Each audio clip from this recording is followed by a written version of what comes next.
Okay, so sit yourself on. So you have a bit of sitting, cross legs, and just find a levelness. Feel from the seat bones that you feel level. So sometimes it's really useful to purposely go unlevel, and then try and accommodate. And actually, that's much clearer than levelness sometimes. So it's much clearer to go unlevel and then level it out, because you can feel it not just in the seat bones, but you can feel it in your spine, you can feel it in the upper chest. So unlevelness can be quite a good way of finding your levelness. Just hold on to the fronts of your knees, press the palms of the hands into the knees, and then lift the spine, drawing your shoulders down away from your ears. Just look down at the floor. So last week we were exploring this idea of grip being the opposite of extension. And so it's easy to really push as hard as you can, or to try and extend as deeply as you can.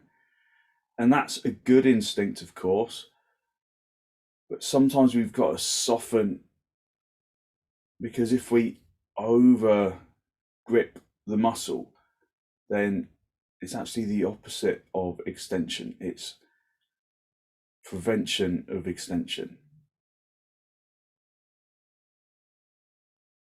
So lift the chest, press the palms of the hands into the knees.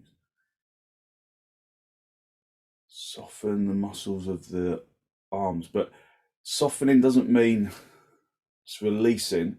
It means just releasing the grip. And then bring your hands into Namaste. Press the palms firmly together. Lengthen from the armpits into the elbows, the heels of the hands up into the fingertips. And then allow your eyes to gently close.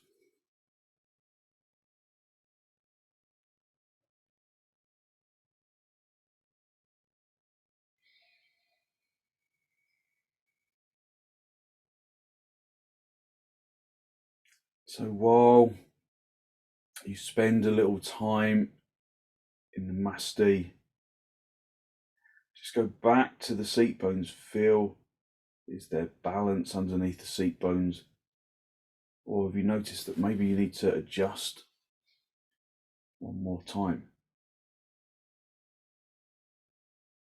Focus on bringing the breath in through the nose, down into the bottom of the lungs, up to the top of the lungs. And then from the top of the lungs down to the bottom of the lungs with the exhalation.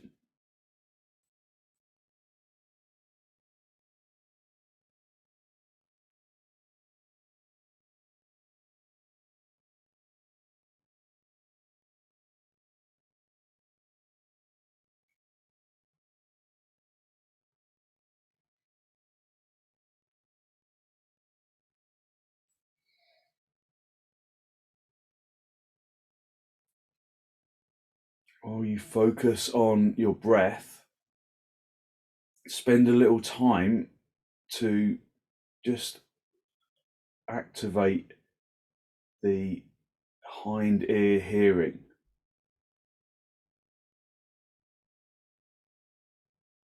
So focusing your hearing to behind you.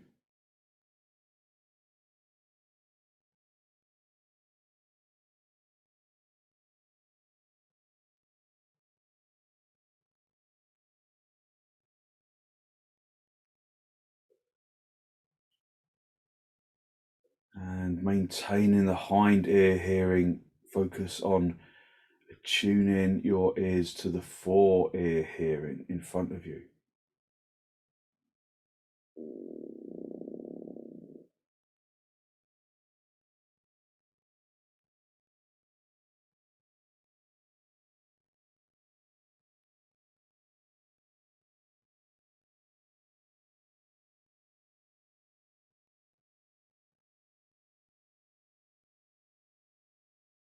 Maintaining the hind ear and the fore ear hearing.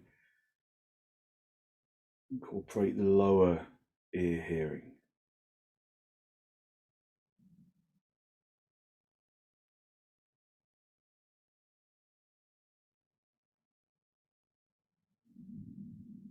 So observation and alertness.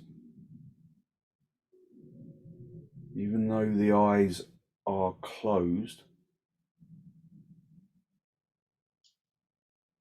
observe that we don't use our eyes fully, and incorporate the lower eye vision. Even though the eyes are closed, can you alert your lower eye vision and the upper eye vision?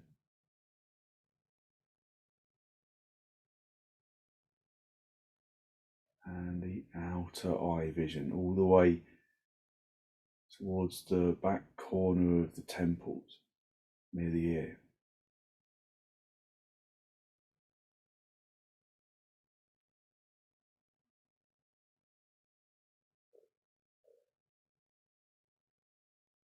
So we make the senses alert by activating them.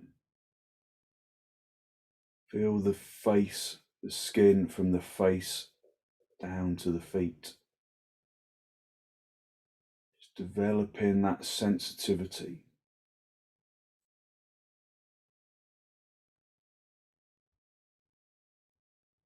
Draw your chin down to meet your chest.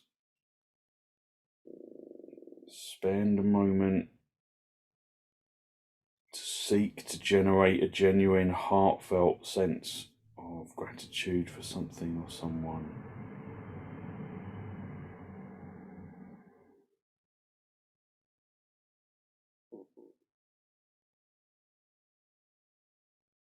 Hold on to that feeling as you release the backs of your hands down towards your knees, palms facing upwards. And then as you raise your head, allow your eyes to softly open. But with your eyes open, just observe for a moment the full vision of the eyes, so that the eyes are alert just as the ears remain alert. Just come down off your lift, come down onto all fours. Have your hands as wide apart as the mat, little fingers on the edge of the mat, stretching the thumbs towards each other. Step back a little, turn your toes under, and then come up into Adho Mukha Svanasana, bending the knees to start off with, just feeling your way into the pose. So wriggling into the hips, lengthening from the heels of the hands into the fingertips, lengthening from the wrists up into the elbows, into the armpits, up into the hips, and then start to straighten your legs. So just like we alert and activate the senses, we activate the senses so that they become alert, and so that we can observe our practice. Can you do the same with the body? Visualizing the body in 3 dimensions, not from the eyes, but from the feeling of the pose.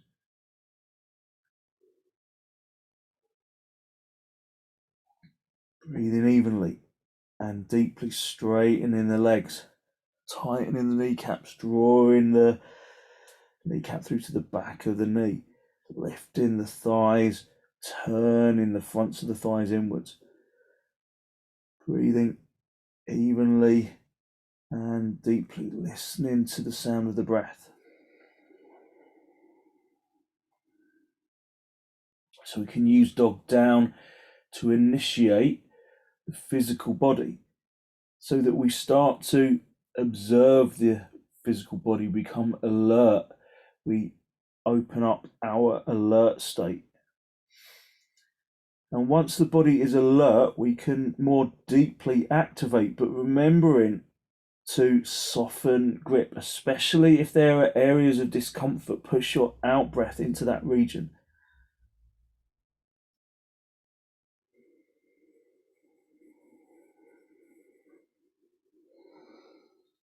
Listening to the sound of the breath.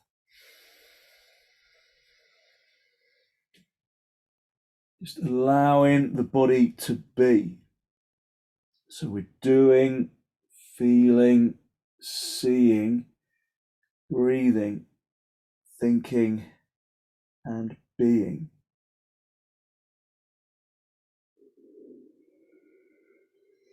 Walk the feet forwards, come up into a standing position, and then have your feet as wide apart as your mat.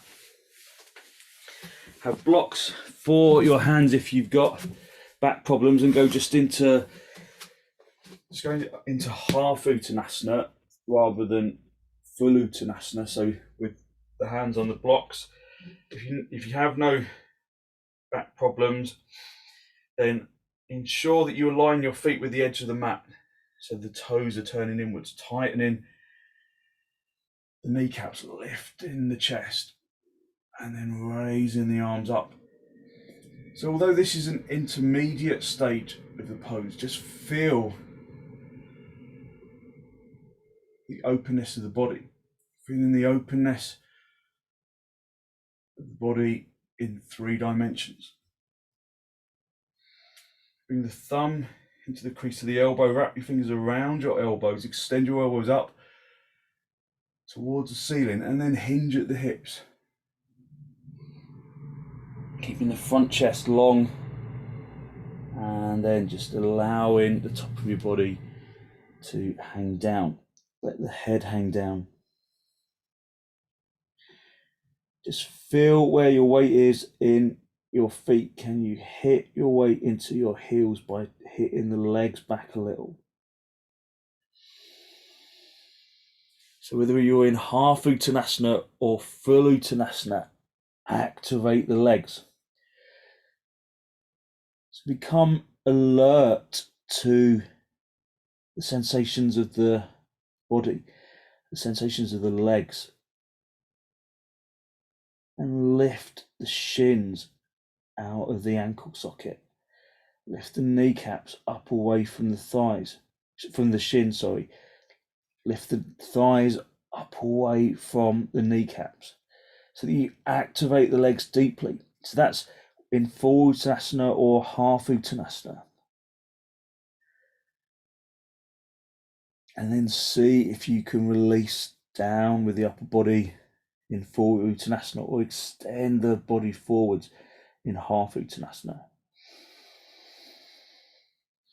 Breathing evenly and deeply, feeling that you're activating the legs, tadasanaizing those legs, turning the thighs and the shins inwards so that the backs of the legs broaden outwards, giving you more space in the hips to release.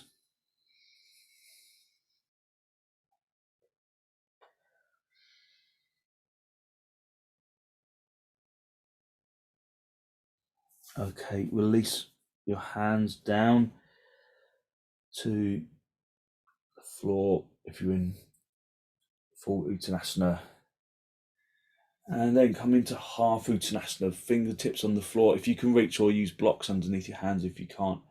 And again, just extending the legs upwards, up into the hips, from the feet all the way up into the tops of the legs. Breathing evenly and deeply, listening to the sound of the breath. Activating your legs. And then come up in, bring your hands into your hips, come up into a standing position. Breathe in through the nose, out through the nose, come up into Tadasana. So, grab your belt. I can't find my belt, it's there. So grab your belt and just put your belt just have it handy where you can reach it. So we're not going to use it quite yet, but we'll use it in a moment. So just have it where you can reach it. So lift and open the chest. So we're going to do namaskarasana. Stretch your arms forwards, extend from the shoulders into the fingertips, into the palms of the hands. Bring in your consciousness into each individual finger. Really activating the legs, keeping the legs alert, keeping the chest alert, activating the chest. Turn the palms all the way out and then reach around behind you like you're doing breaststroke. Press the palms behind you, squeeze the air behind you, extend the chest upwards. It's almost like you're squeezing a box of air behind you. Lift and open the chest.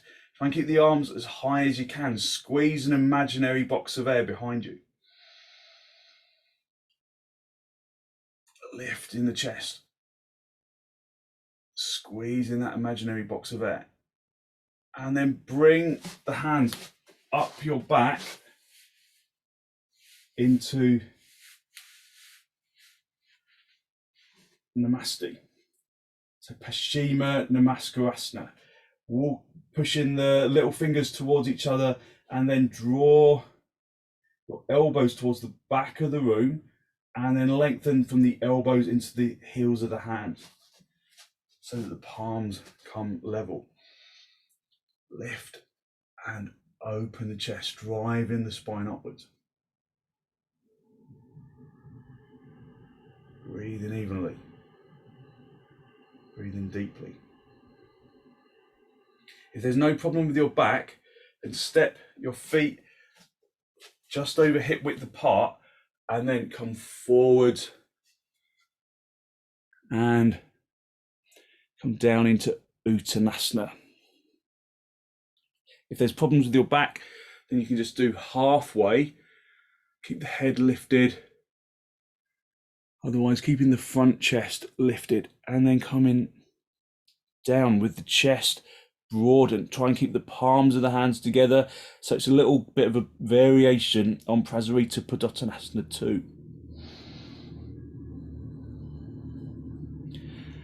And then come up into standing position. Come back into namaste. And then release your hands, spread the fingers, spread the palms. Turn the palms outwards, turning the triceps around to the biceps. Lifting and opening the chest. Feel how you've really brought the arms to life, bringing them into an alert state. Soften the arms and then get hold of the belt. Put the belt over your right shoulder.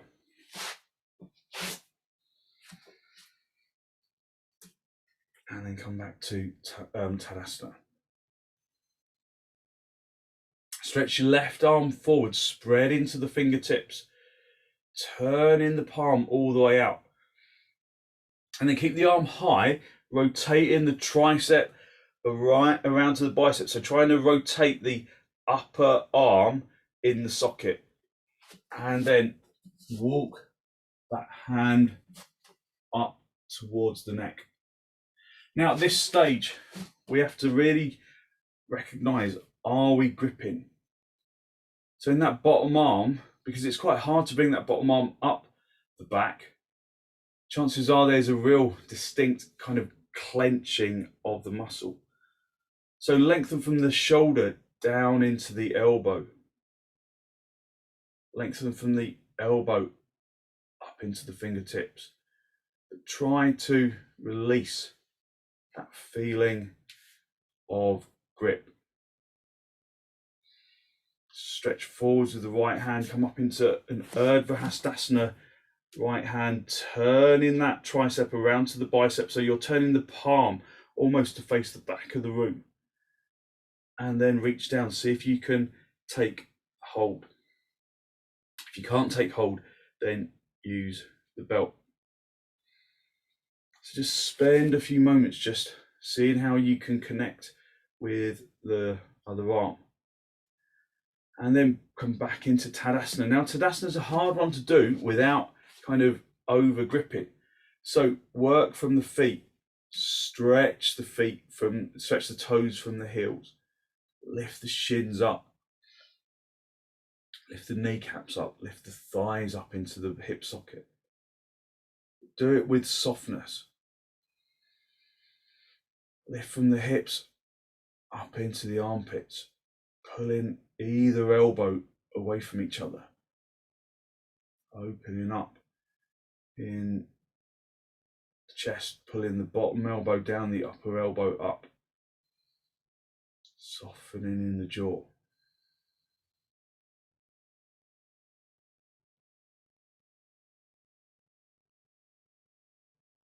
After being there for a little while, just see if you can creep your fingers a little bit closer together.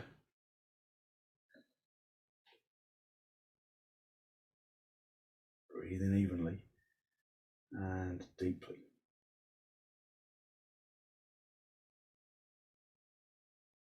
Again, if there's problems with your hip, just with your back, just stay at this stage. Otherwise, because this can be strong, bring the feet hip width apart, and then again, just come forward, hinge in at the hips. Be really cautious of an uncomfortable back.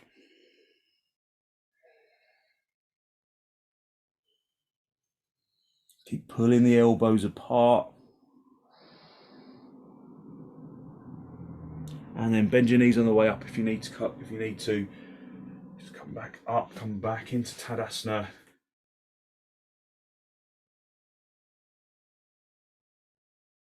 And then release the top arm. Release the bottom arm. I have to drop the chest a little in order to release that bottom arm. And then come back into Tadasana. Turn the palms all the way out. Just give me a little thumb indication how you're feeling. So thumbs up, feeling good. Thumbs sideways, feeling particularly hideous. Okay, is that okay? Right, okay, good. Okay, put the belt over to the other side.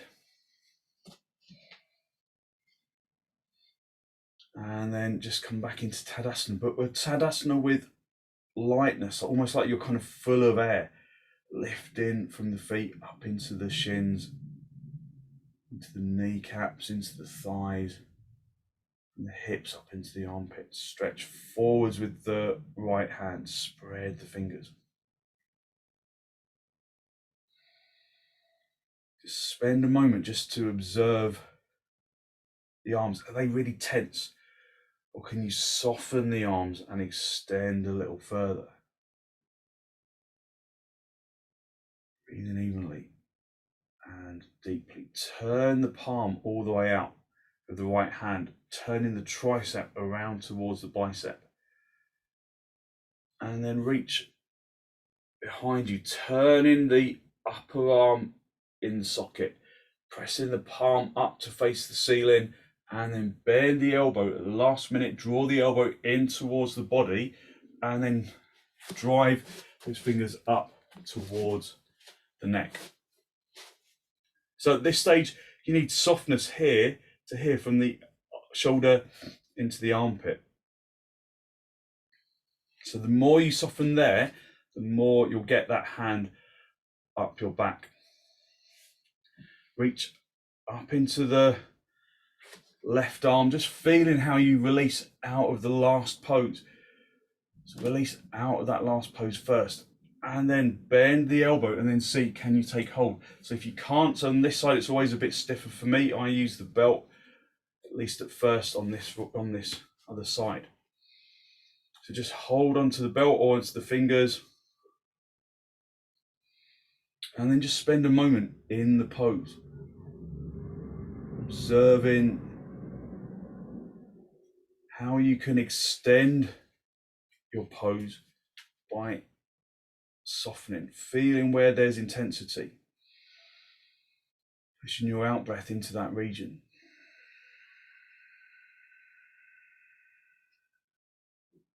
Again, only for people without problematic backs, bring your feet hip width apart, turning your toes in, and then come forwards with a straight back, hinging at the hips.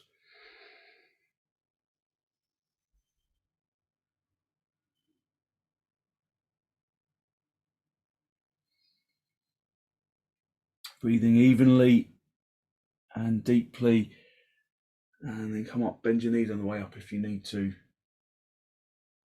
and then come back to Tadasana feet. And then just gently release that top arm and release the bottom arm. You can let the belt drop to the floor, stretch your arms forwards, interlock the fingers, turn your palms all the way out, squeezing the outer elbows in, and then just raise your arms up and over your head. So there's a lot of shoulder work. There's a lot of opening in the shoulder socket happening. Use your out breath into regions of grip, into regions of perhaps discomfort.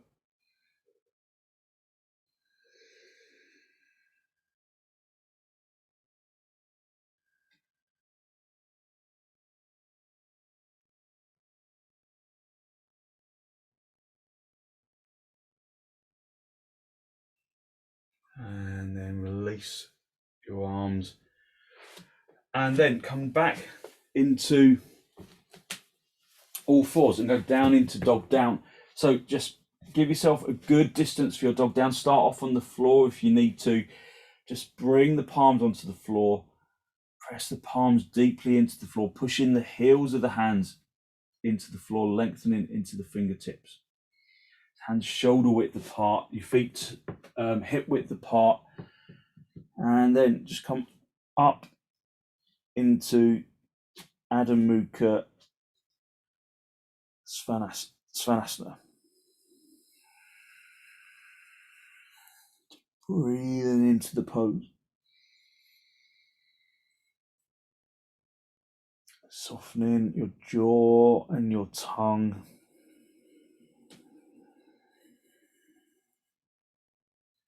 So maybe there's a difference in the feeling in the shoulders. Maybe there's a lightness in the shoulders that wasn't previously there.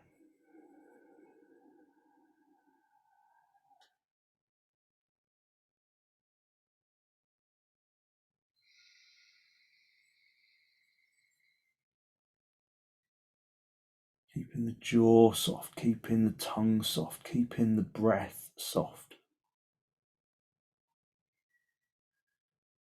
So we do the pose because our cognitive brain, the cognitive brain of ambition and volition,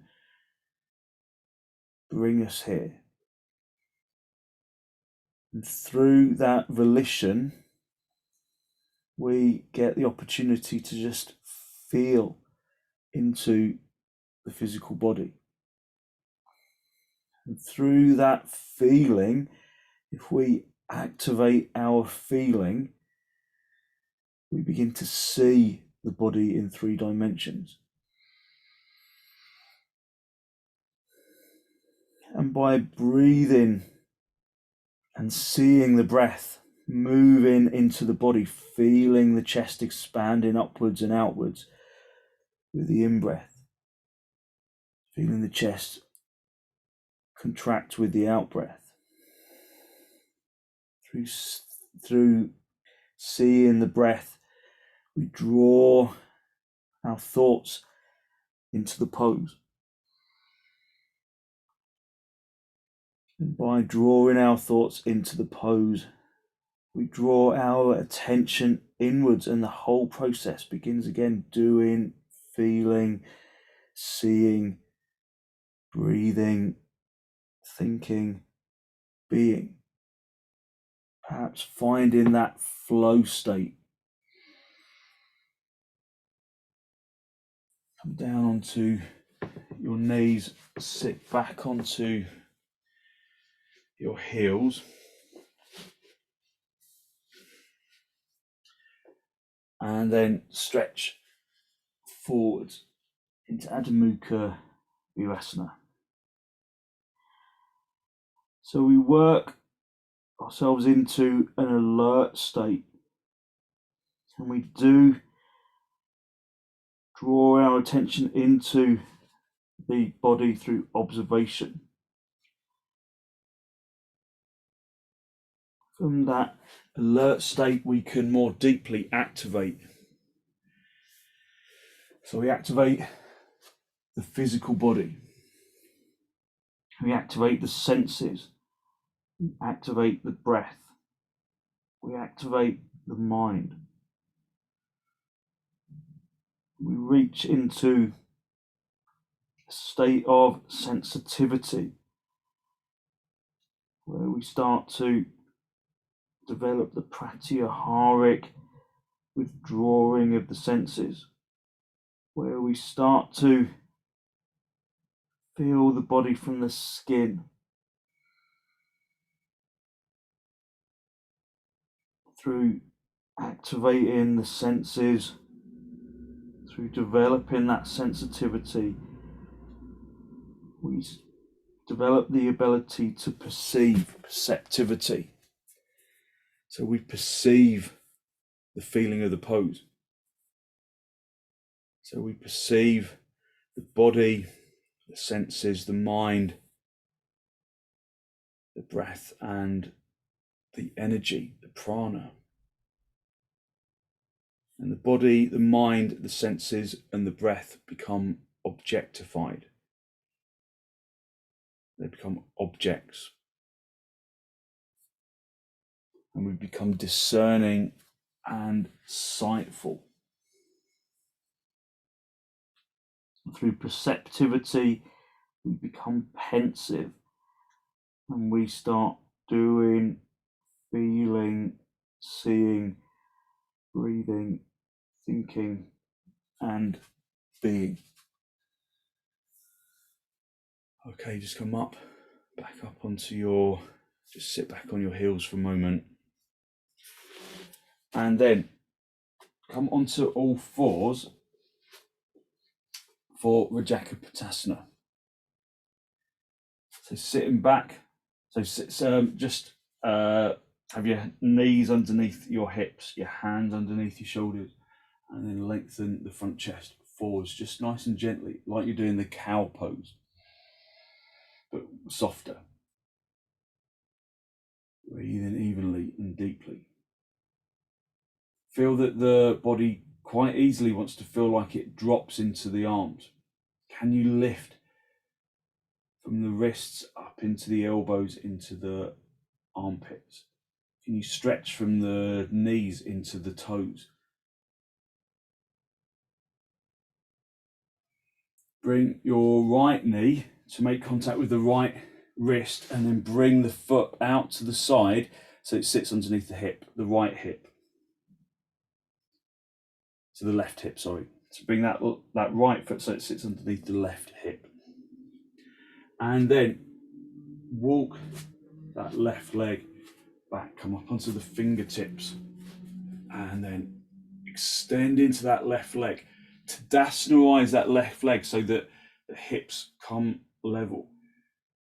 Lift and open the chest. Feel where you overwork.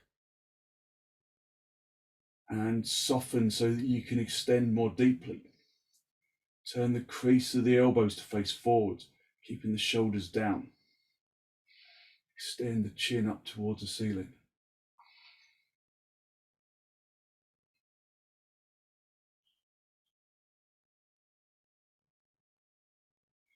And then just come down onto your elbows. Palms of the hands facing downwards. Just have a little wriggle in your hips. Just let the body soften into the pose.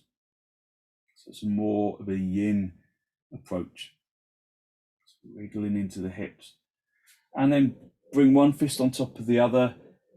And then rest your head down on top of the two fists. If that is too strong for you, just stay up on your elbows.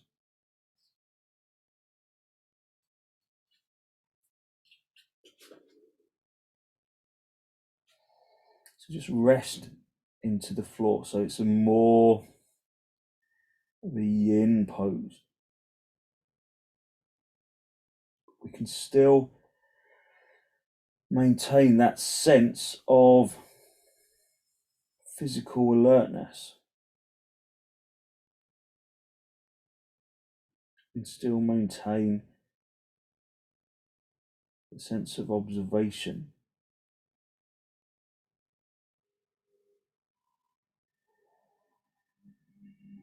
Maintaining that feeling of release.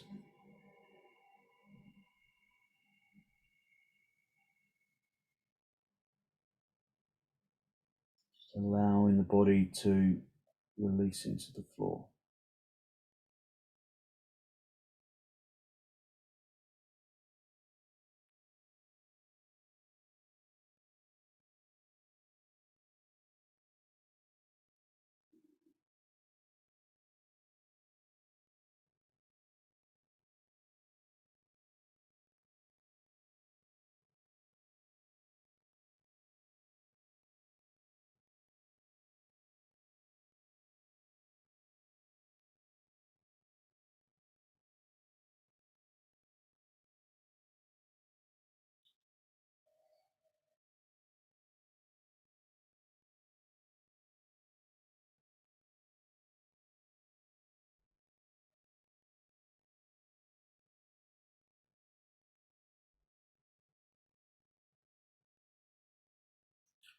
Okay, lift your head. Just come up back onto your elbows and then come up into the fingertips. Just a good lengthening deeply into that back leg. But notice maybe that back leg works more willingly. Lift and open the chest, driving the front chest upwards, opening the front chest. And then bring the palms of the hands down onto the floor. Turn your toes under with that back foot and then walk that back leg in and then come back onto all fours. Just have a little wriggle about in your hips.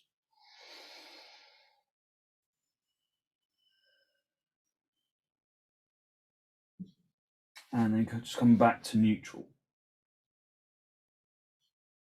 So again, rather than collapsing down into the arms, lift out of the arms up into the chest.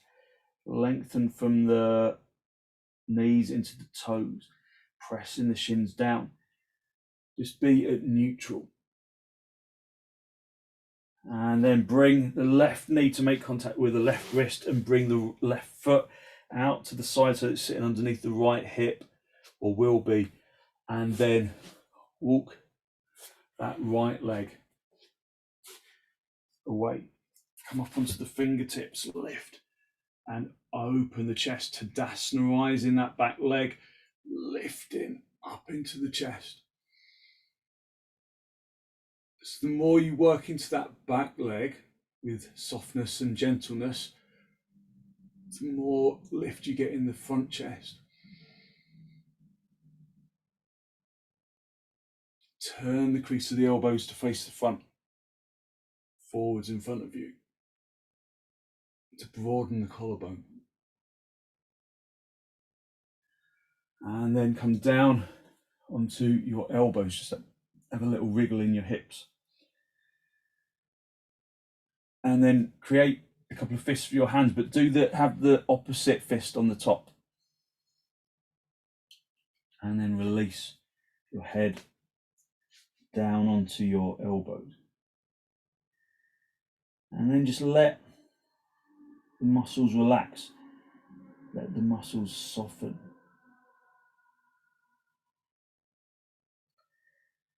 So the big difference between this kind of yin approach and the method that we do normally, which is inspired heavily by Iyengar yoga,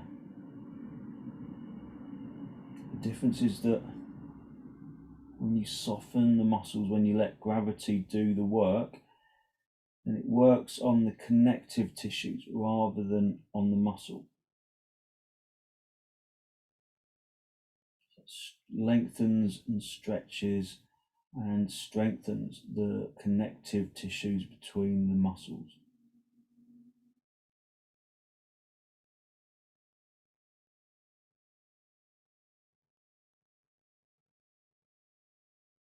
And often it's in the muscle that we hold our tension and stress.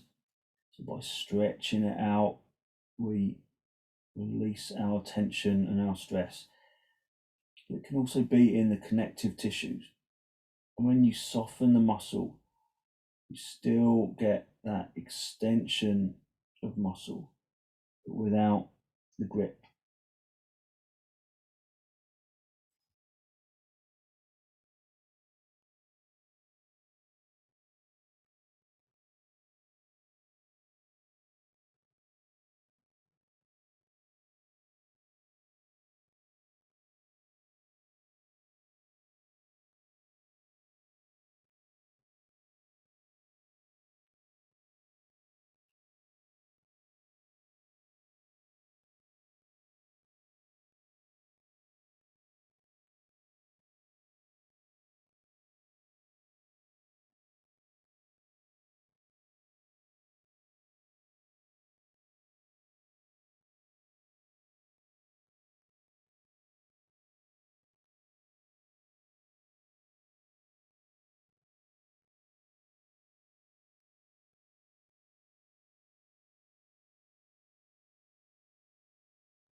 Okay, and then just raise your head.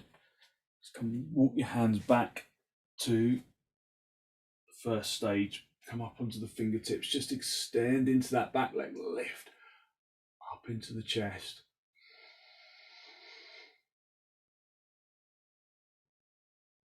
And then bring the palms of the hands down. Turn the toes in. And then just walk that back leg in and then come back onto all fours. Just have a little wriggle in your hips. And then one more time, just sit back on your heels and stretch forwards into Adho Mukha virasana. Just a nice open extension with your back.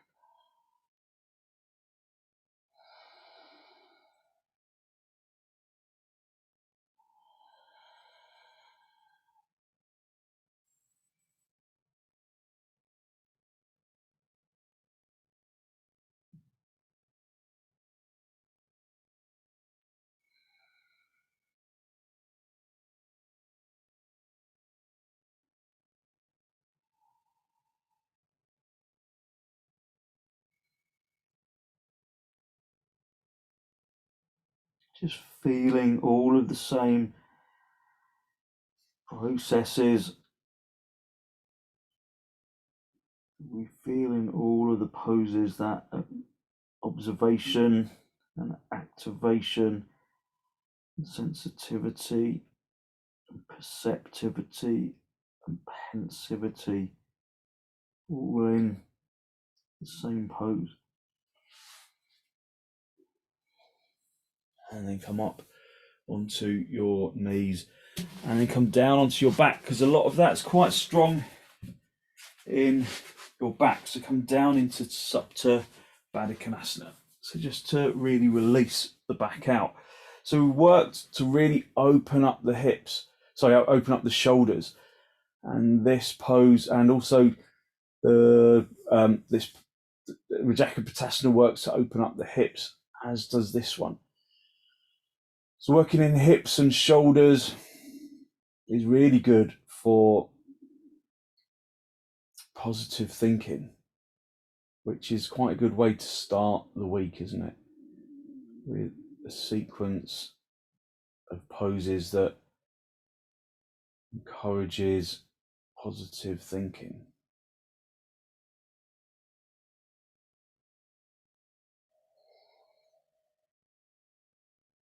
So let the hips be soft. Use blocks underneath your thighs if if it feels too strong.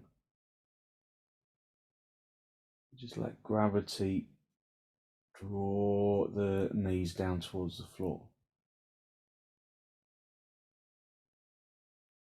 So through sensitivity, we begin to move into reflectivity. So we come to the stage where asanas are not merely postures, but they're a unified body set, mind set, breath set, and sense set. And reflectivity is where we move ourselves beyond the physical and more into the mental, moving towards a meditative state.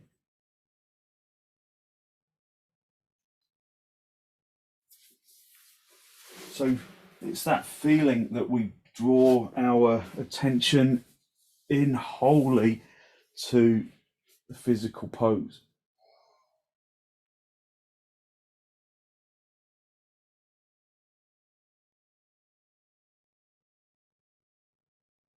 And by doing so, we refresh the energy of the brain.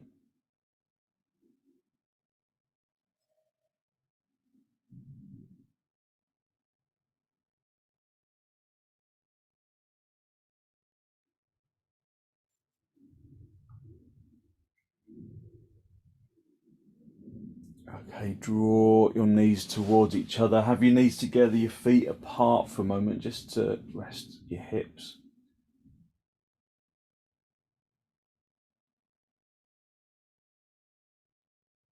And then draw your knees in towards your chest. Just have a little rock from side to side, just from top to bottom, just giving yourself a gentle massage on the spine.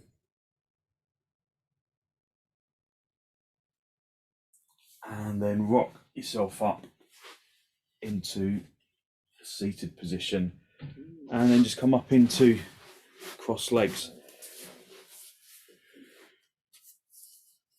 So just grip around, or just hold onto your knees, lift and open the chest, drive the spine upwards. Feel that there is energy rising from the hips, from the base of the spine up into the armpits, up into the top of the spine.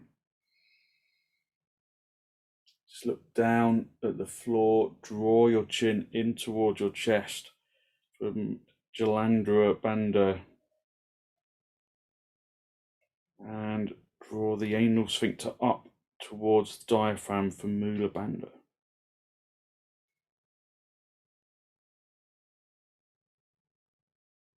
Just breathe evenly.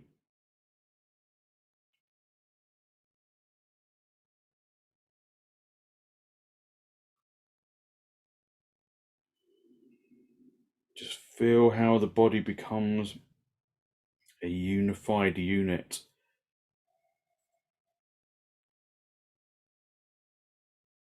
The arms connecting to the knees connecting to the hips connecting to the shoulders connecting to the hands connecting to the knees to the thighs and into the hips into shoulders into arms.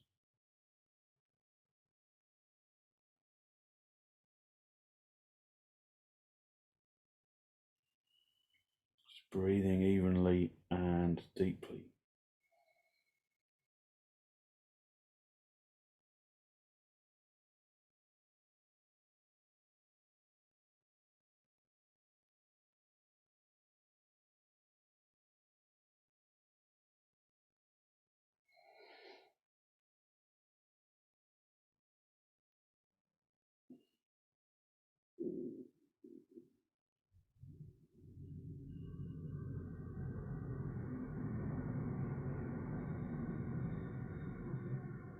Observe if there is grip and soften that grip. Maintain extension.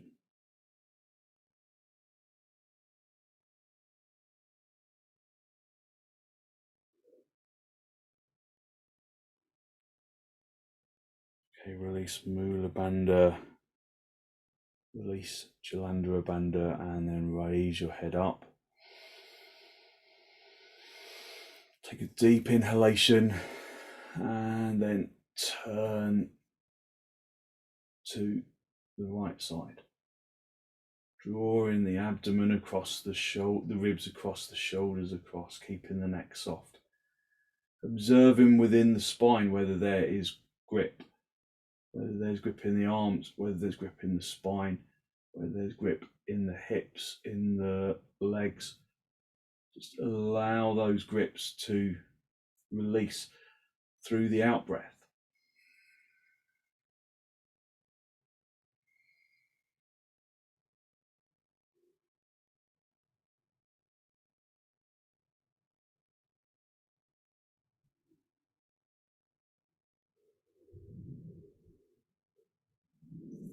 And then come back to the center grip around your knees, lift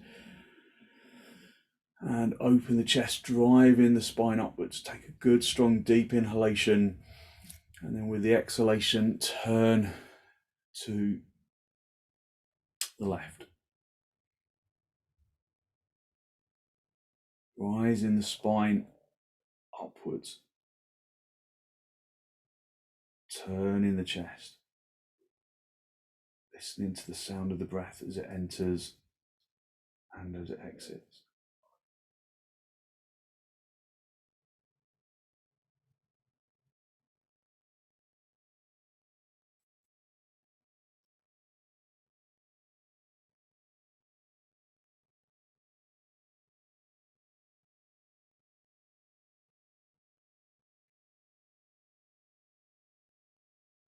And then come back to the center. Just come down onto your back, have a blanket for underneath your head, and then just lay yourself down in a really good straight line, just right down the center of your mat. If there's any discomfort in your back, put a bolster underneath your knees, or some blocks, or just a little elevation underneath your knees, folded blanket or whatever. And then just allow yourself to just rest down into the floor. Allowing the body to become heavy in the floor.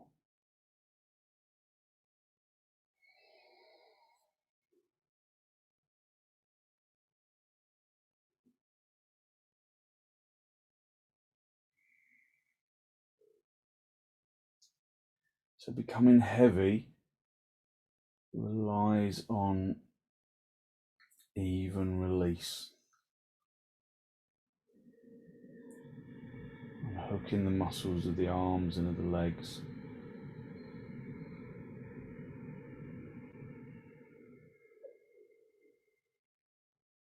And as soon as you do release the arms or the legs and the legs,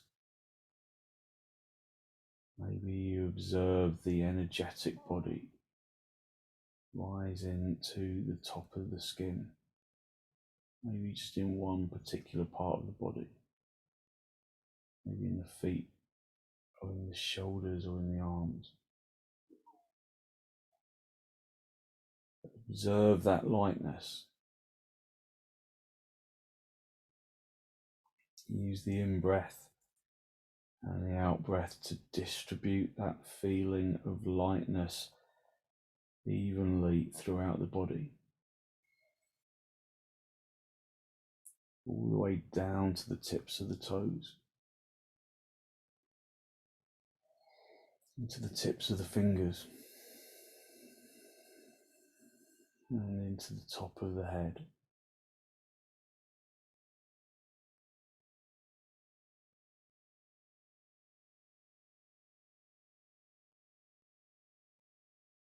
Just basking in the glow of positive energy.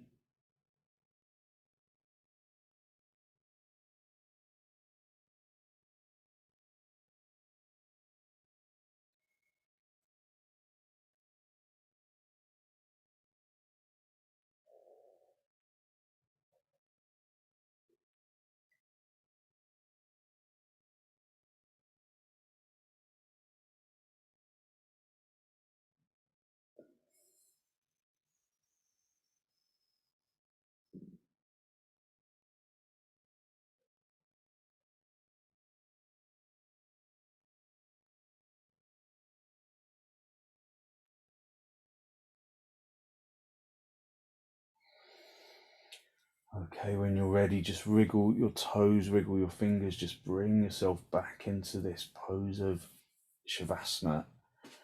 And then bend your knees, pull your knees in towards your chest, just have a little rock from top to bottom, from side to side, just a little grounding massage on the spine. And then just gently roll over onto your right side. Stretch out the top leg, come back up into a seated position, just up into cross legs with the hands in namaskarasana, just a final spinal lift.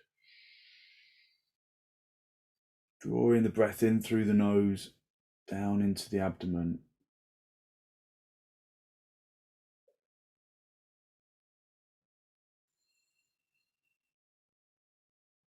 And then draw your chin down to meet your chest. Spend a moment to acknowledge the positive energy you've created inside. A good, positive, healthy flow of clean energy that the extensions, the forward bends, the twists, the reclining poses bring to the body and to the mind. Just spend a moment to acknowledge the positive energy you've created inside. And then send some of that positive energy out into the world.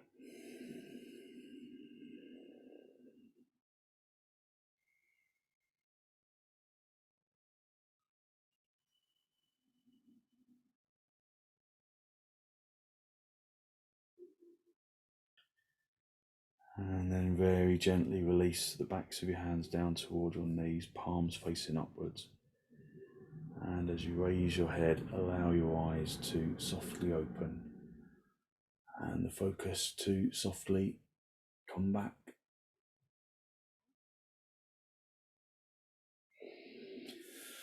Thank you very much. Thank you. So hopefully you feel like you've given yourself a good old stretch and you've opened up the chest and the hips. So you've got lots of good positive energy for the rest of your day. So thank you very much.